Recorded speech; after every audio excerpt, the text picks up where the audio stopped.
العزت کا بڑا احسان ہے کہ اللہ تعالیٰ نے ہمیں اور آپ کو یہاں جمعہ کے لیے جمع فرمایا اور کہنے اور سننے کی توفیق عطا فرمائی۔ ہمیں اور آپ کو یہ معلوم ہے کہ یہ مہینہ رمضان المبارک کا مہینہ چل رہا ہے اور یہ نیکیوں کا مہینہ، یہ فضیلت والا مہینہ چل رہا ہے، اور یہ مہینہ تمام مہینوں میں افضل ہے۔ اور اللہ تعالیٰ نے جیسے کہ بعض مسجدوں کو بعض پر فضیلت اور فقیت بخشی ہے، جیسے کہ مسجد حرام کو تمام دنیا کی مسجدوں پر فضیلت بخشی ہے۔ مسجد حرام میں ایک نماز ادا کرنا دنیا کی تمام مسجدوں میں 70,000 نماز ادا کرنے کے برابر ہے۔ دنیا میں جتنی بھی مسجد ہے اس میں 70,000 نماز ادا کرے اور وہاں ایک نماز پڑھنے کا ثواب ہے۔ اور اللہ تعالیٰ نے اسی طرح بعض اوقات کو بھی فضیلت بخشی، جیسے کہ اللہ تعالیٰ نے شب قدر کو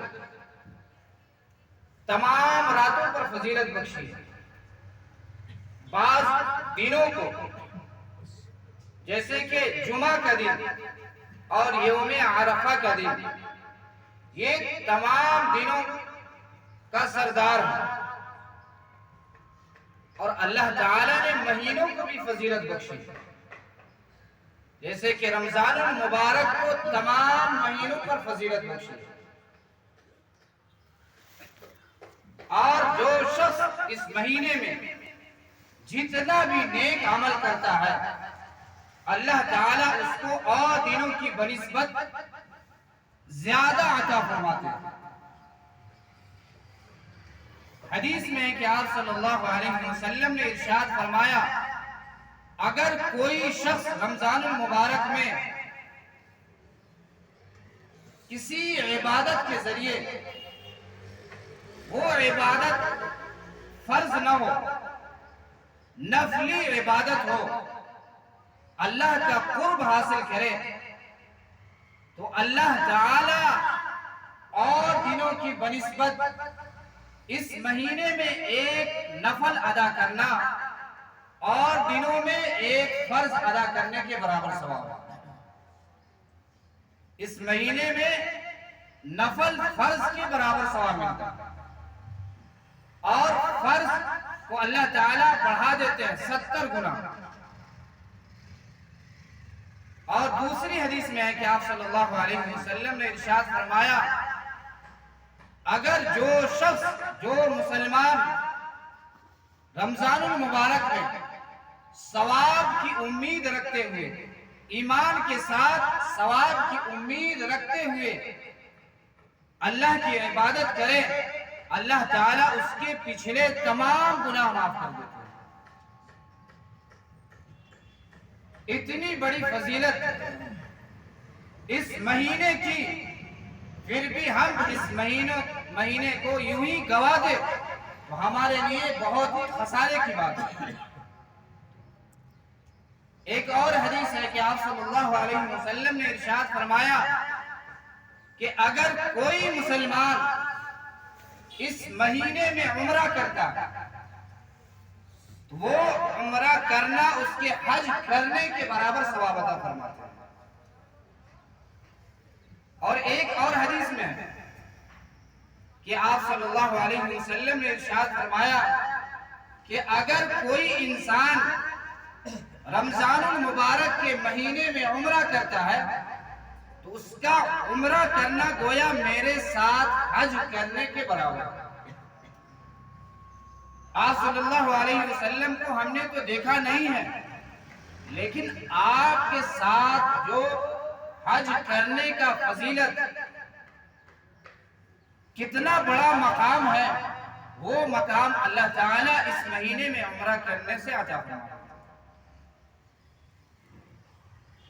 اور حدیث میں آتا ہے کہ اللہ تعالیٰ رمضان المبارک کے لیے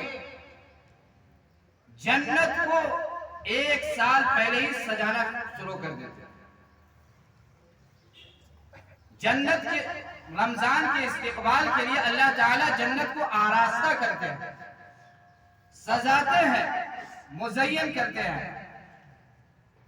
اور جب رمضان المبارک کا پہلا دن ہوتا ہے، اس دن ایک ہوائیں چلتی ہیں، اور وہ ہوا جنت کے حوروں کے اوپر سے گزرتی ہے، اور اس وقت حوریں دعا کرتی ہیں کہ یا اللہ، آپ کے ان بندوں میں سے ہمارے لیے کوئی خاوند یعنی شوہر بنا دیجئے، جس کی وجہ سے ہماری آنکھیں ٹھنڈی ہو اور ہم سے ان کی آنکھیں ٹھنڈی ہو۔ اور اللہ تعالیٰ اس مہینے کے لیے 1 سال سے جنت کو سجاتے ہیں۔ تب یہ مہینہ کتنا بڑا فضیلت کا ہوگا، جس کے لیے اللہ تعالیٰ اگلے ہی سال سے جنت کو سجانے لگتے ہیں۔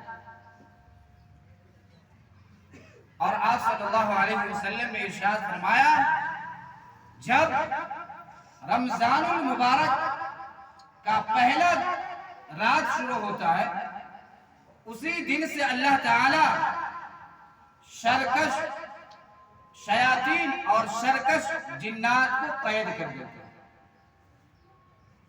اب اس مہینے میں اللہ تعالیٰ ان سب کو قید کر دیتے ہیں، اور جہنم کے دروازے کو بند کر دیا جاتا ہے۔ رمضان المبارک میں جہنم کے دروازے کو بند کر دیا جاتا ہے، اور جنت کے دروازے کو کھول دیا جاتا ہے۔ جنت کے 8 دروازے کو کھول دیا جاتا ہے، اور اللہ تعالیٰ کی طرف سے اعلان لگتا ہے کہ اے بھلائی کے چاہنے والے، آگے بڑھو، یہ مہینہ فضیلت کا ہے، یہ مہینہ آگے بڑھنے کا ہے، یہ مہینہ اللہ سے مانگنے کا ہے، اور اے برائی کے چاہنے والے، اے برائی کرنے والے، اب اس سے باز آ جاؤ، اب اس سے باز آ جاؤ۔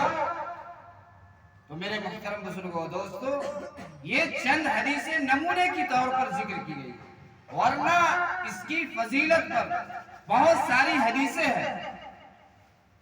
اور اس مہینے میں خاص طور پر جتنا ہو سکے قرآن کی تلاوت ہو، تسبیح ہو، ذکر ہو، درود شریف کی کثرت ہو، اور نمازوں کی پابندی اور تراویح کی بھی پابندی کرے۔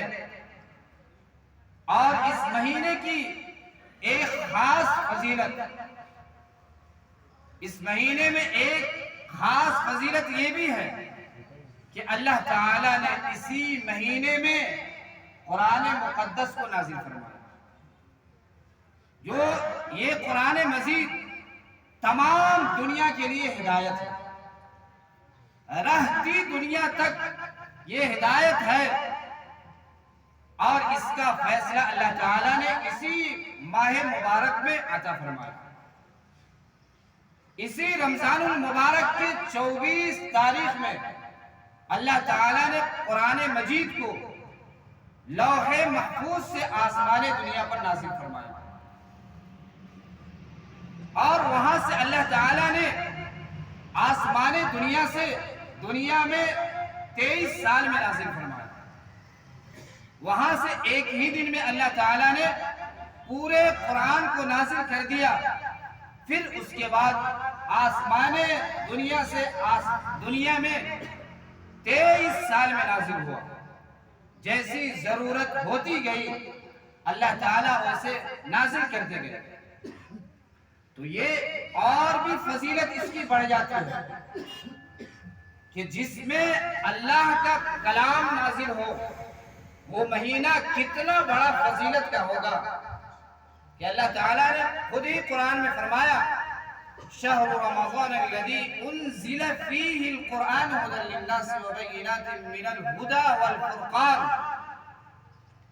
کہ اس مہینے میں یعنی رمضان المبارک کے مہینے میں ہم نے قرآن کو نازل کیا ہے، ھدی للناس، یہ تمام لوگوں کے لیے ہدایت ہے، یہ تمام لوگوں کے لیے یہ کتاب ہدایت ہے، اور حق و باطل میں فرق کرنے والا، امتیاز کرنے والا، یہ واضح اور روشن نشانیاں ہیں۔ اللہ تعالیٰ کھول کھول کر بیان کر رہے ہیں کہ یہ قرآن کسی ایک کے لیے نہیں ہے، کسی ایک انسان کے لیے نہیں، یہ ہدایت ہے جو اس کو مان کر چلے اس کے لیے یہ ہدایت ہے، قیامت تک رہے گا۔ تو میرے محترم بزرگوں دوستو، اور اس کی دوسری فضیلت، اللہ تعالیٰ نے روزے کی فضیلت بیان فرمایا کہ اللہ تعالیٰ جتنے بھی اعمال ہوتے ہیں ان تمام اعمال کا ثواب اللہ تعالیٰ 10 سے لے کر 700 گنے تک عطا فرماتے ہیں۔ اللہ تعالیٰ 10 سے لے کر 700 گنے تک عطا فرماتے ہیں۔ یہ 10 سے 700 گنا تک کیسے بڑھتا ہے؟ تو اللہ تعالیٰ فرماتے ہیں کہ جس کی جتنی خالص نیت اللہ کے لیے ہوتا ہے، جتنا خوف خشیت ہوتا ہے، اتنا زیادہ اس کے ثواب میں اللہ تعالیٰ بڑھاتے رہتے ہیں۔ اور اللہ تعالیٰ قرآن میں بھی فرما رہے ہیں مثل الذین ينفقون اموالهم فی سبیل اللہ کمثل حبۃ انبتت 7 سنابل فی کل سنبلۃ 100 حبۃ، کہ اللہ تعالیٰ اس سے بھی واضح بیان فرما رہے ہیں۔ ہم اور آپ یہ نہ سوچیں کہ اگر ہم کہیں بھی خرچ کر دیں تو ہمارا یوں ہی ضائع ہو جائے، بلکہ اس مہینے میں دل کھول کر اس مہینے میں جتنا خرچ کریں گے اتنا اس سے کئی گنا زیادہ اللہ تعالیٰ ہمیں عطا فرمائے گا۔ یہ فرض کے علاوہ نفلی بھی عبادت کرے، صدقہ خیرات بھی کرے، تاکہ یہ جو فضیلت ہے، اس میں جو ثواب بڑھتا ہے، وہ ثواب ہمیں حاصل ہو جائے۔ تو ہم بھی اپنی ہی مسجد کے لیے جہاں ہم نماز پڑھتے ہیں دن رات، یہ ہمارے لیے اللہ نے گھر بنایا ہے، یہ متقیوں کا گھر ہوتا ہے، نمازیوں کا گھر ہوتا ہے، سارے مسلمانوں کا گھر ہوتا ہے۔ اس کی تعمیر کے لیے، مسجد بنانے کے لیے اگر ہم اس مہینے میں جتنا بڑھ کر اللہ کے واسطے خرچ کریں گے، اللہ تعالیٰ اس کا 10 سے 700 گنا تک ثواب عطا فرمائے گا۔ اور وہ بھی یہ رمضان المبارک کا مہینہ، اور بھی اس کی فضیلت بڑھ جاتی ہے۔ آدمی سوچتا ہے کہ ہم کسی فضیلت والے دن میں دیں تو زیادہ ہمیں ثواب عطا فرمائیں گے اللہ تعالیٰ۔ تو اللہ نے ہمیں یہ موقع دیا ہے کہ ہم اس مہینے میں اپنے مسجد کے لیے بھی کچھ کریں، جتنا ہو سکے اللہ کے لیے، اللہ کے گھر کے لیے، اپنے آخرت کو بھی سنوارے اور اپنے بال بچے کو بھی پالے، یہ بھی ثواب کا کام ہے۔ لیکن اللہ نے جو مال دیا ہے اس مال میں سے کچھ اللہ کے لیے بھی خرچ کرے۔ اللہ کا گھر ہم ہی لوگوں کے اوپر بنانا فرض ہے، کوئی دوسرا نہیں بنائے گا۔ جہاں جو مسلمان بستے ہیں وہی مسلمان اس کو آباد بھی کریں گے اور بنائیں گے بھی۔ تو میرے محترم بزرگوں دوستو، ہم اس میں بڑھ چڑھ کر حصہ لیں اور یہ نہ سوچے کہ یہ پیسہ کہاں جا رہا ہے، بلکہ یہ آپ نے جو نکال دیا ابھی سے آپ کا یہ ثواب جاری ہو گیا۔ اللہ نیت کو دیکھتے ہیں کہ ہم نے کس نیت سے اللہ کے پہ خرچ کیا۔ ابھی آپ نے سنا تھا کہ جتنی صحیح نیت ہوگی، خشیت والا، خوف والا، اللہ تعالیٰ اتنا زیادہ ثواب عطا فرماتا ہے۔ تو یہ نیت کو صاف کر کے اللہ کے لیے خرچ کرے، اس میں دکھاوا نہ ہو کہ ہم دوسروں کو دکھانے کے لیے خرچ کریں، بلکہ اس میں کوئی ثواب نہیں عطا فرماتا۔ تو میرے محترم بزرگوں دوستو، اللہ تعالیٰ فرماتے ہیں کہ جتنا بھی ثواب ہوتا ہے ان کا ثواب ایک متعین ہوتا ہے۔ اللہ تعالیٰ 10 سے لے کر 700 گنے تک عطا فرماتے ہیں، لیکن اللہ تعالیٰ روزے کا ثواب اللہ نے بتا ہی نہیں۔ یہ اللہ کے درمیان اور ان کے اخلاص، ان دونوں کے درمیان، اور اس کی حدیث میں کہیں صریح بات بھی نہیں ملتی کہ کتنا روزے کے اوپر اللہ تعالیٰ ثواب دیتے ہیں۔ اور اللہ تعالیٰ جو ثواب دیتے ہیں وہ بندے کے مطابق دیتے ہیں، لیکن روزہ کا ثواب اللہ تعالیٰ خود ہی عطا فرماتے ہیں۔ اور اللہ کیا عطا فرمائیں گے یہ مبہم چیز ہے، یہ کسی کو پتا نہیں۔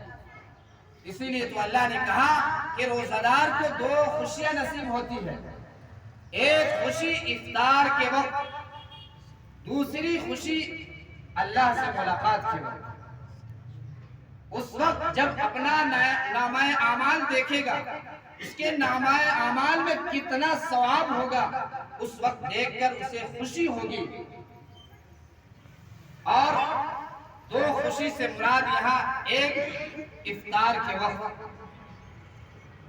جب بندہ دن بھر بھوکا رہتا ہے اور جب اسے اجازت ملتی ہے تو ایک طرح اسے دل میں خوشی ہوتی ہے، اور دوسرا جو ہے اللہ سے ملاقات کے وقت، جب اپنا نامہ اعمال دیکھے گا، روزے کا ثواب دیکھے گا، اس وقت اسے خوشی ہوگی۔ اس وقت کتنا خوش ہوگا وہ وہی جانے گا کل قیامت۔ اور دوسری بات، اللہ تعالیٰ نے اس مہینے میں لڑائی جھگڑا یہ سب سے منع فرما دیا کہ اگر کوئی شخص روزہ رکھتا ہے تو بیہودہ باتیں نہ کرے، کسی سے لڑائی جھگڑا نہ کرے۔ اگر کوئی شخص اس سے لڑتا ہے یا جھگڑتا ہے تو اسے کہہ دے کہ میرا روزہ ہے، میں اللہ کے واسطے روزہ ہوں، اس لیے اپنے روزے کو برباد نہ کرے۔ جھوٹ، غیبت، یہ سب چیز سے ہم پرہیز کریں۔ صرف بھوکا رہنے کا نام روزہ نہیں ہے، بلکہ ہر چیز کا روزہ ہے۔ ہمارے دل کا بھی روزہ، آنکھ کا بھی روزہ، کان کا بھی روزہ، زبان کا بھی روزہ، ہاتھ پیر کا بھی روزہ، تب جا کر یہ روزہ ہمارے لیے قابل قبول ہوگا۔ ہم صرف بھوکا رہے، ہم بھوکا رہے اور ہر چیز سے پرہیز نہ کرے تو ہمارا بھوکا رہنا اللہ کے آئے یہ کوئی قابل قبول نہیں۔ قابل قبول اس وقت ہوگا جب ہم ہر چیز کے آداب کے ساتھ، ہر چیز کی پرہیز کرتے ہوئے روزہ رکھیں گے، تب اللہ تعالیٰ اس کے اوپر اجر عظیم عطا فرمائیں گے۔ تو میرے محترم بزرگوں دوستو، اللہ تعالیٰ سے دعا کرے کہ اللہ تعالیٰ ہم سب کو اس مہینے کی قدر کرنے کی، اس مہینے میں جتنا زیادہ ہو سکے عبادت کرنے کی توفیق عطا فرمائے۔ وآخر دعوانا الحمدللہ رب العالمین۔